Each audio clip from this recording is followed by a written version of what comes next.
It's Jake's Jingle Jam and Supercuts Backstage Pass experience. It doesn't get any better than this. 3 years ago, he was on season 10 of American Idol, and now he's sitting here at Jingle Jam at Riverwind Casino. Scotty McCreery. What's up, man? Not too much, bro. Thanks for having us. Yeah, well, we appreciate you coming. This is one of many Jingle Jams for you, which is kind of cool. We've done a few. Tis the season. We like it, exactly. Yeah, right? Get us in the spirit. Who started the whole Scotty McCreery thing? Because every time I think of your name, that's what I think of. Well, you didn't start that, It did was you? not me. Don't look over here.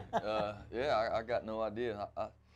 I think it all happened after that whole Idol thing. Was it Lopez? Was it one of the judges? I love it if it was Jennifer. Hey, that would work out. There's a guy on our show tonight. His name's Chris Stapleton. He co-wrote the song "Your Man."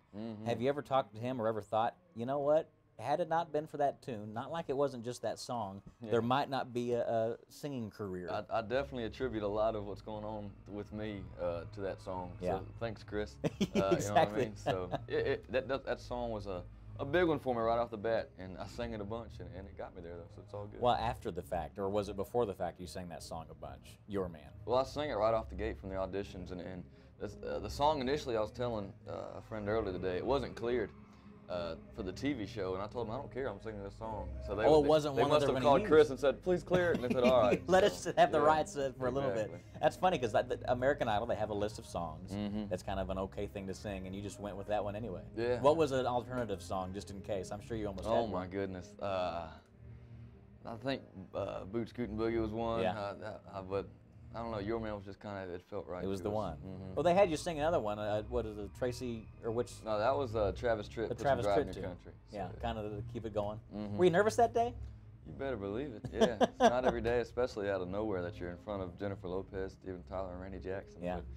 But, you know, we got through it. Yeah. It was definitely nerve-wracking. So that's 3 years ago. Now you're doing things like this. Are you on stage ever at this point and kind of look back at where it all began and kind of thought, well, how did this happen? Oh yeah, you know, especially still to this day, we're thanking the fans, and I tell them on stage, I say a lot of artists get on stage and say thanks to the fans are the reason we're here, but for me it's literal. So you know, we always remember that and always give back to them. Exactly. So you know, it's a cool thing. Very neat. Now, songwriting is something that you did before American Idol, and it's something that you can now actually put on a record. What does that mean to you to actually kind of take a pen to paper or finger to iPod or whatever and to get it figured out and then write a song? It's awesome, and it's one of those things I've been doing now for a while, but now we're getting in Nashville and writing with the best writers out there and learning from them, because they've been doing it for years. I'm just 20. I still got a lot to learn, and a lot of space to grow. So, you know, learning from those guys and getting songs together that are worthy of making a record, you know, it's pretty cool, and it's really neat to see a song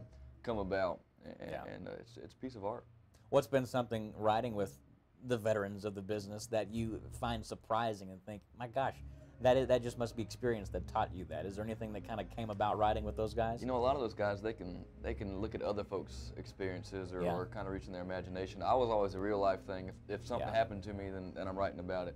But they were like, you know, it doesn't always have to be something you've done or experienced. You can reach the imagination and stuff. So they've got a lot of that going on out there for sure. Yeah, that imagination, is that something that was behind See Tonight, kind of the current single? Is that was pretty real life, you know. Is it really? Yeah, you know. Okay. I think every guy out there has had that feeling before, but you know, we got to writing that one, and it was a lot of songs might take a few days, you know, just to kind of get the right words. That one came about in a couple hours. Really? It was one that just kind of happened. Just flowed out. Yeah, and then all of a sudden it's your next single here. Exactly. It was a special one. We knew when we cut it, when we wrote it all down, we had something pretty cool. We were talking earlier, Scotty, and this is a situation I think everyone's in. You're going to have to see her tonight because you broke your phone.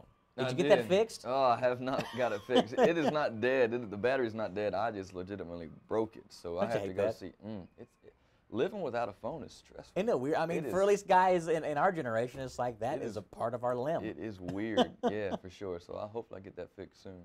Because you can receive calls, but you can't see what you're doing. I can hear the calls coming in, but I can't see them, and I can't press the phone. It doesn't react to it, so it's a little weird. Right? I'm carrying around a big iPad now, just looking like a weirdo. Just, you know what I mean? I've got this thing. Yeah. I was going to ask you, what do you do? Because that, to me, I don't know what I would do without my phone. If I ain't got Wi-Fi, you know, don't try to get in touch with me. So, you know what I mean? Exactly. All right, we're looking forward to 2014. What does that mean for you? What's coming up?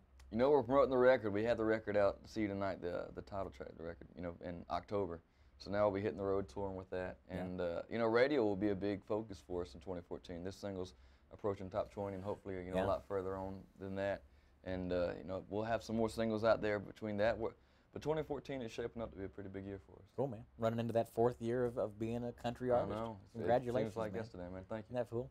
Scotty McCreery, it's the Supercuts Backstage Pass experience right here at Riverwind Casino for Jake's Jingle Jam. I think it's time for you to get on the stage. Let's head out there, brother. We appreciate it. Thank you for watching, and make sure you can check out the links, the descriptions right there on the YouTube description bar to find out more about Scotty McCreery, Supercuts, and 93.3 Jake FM.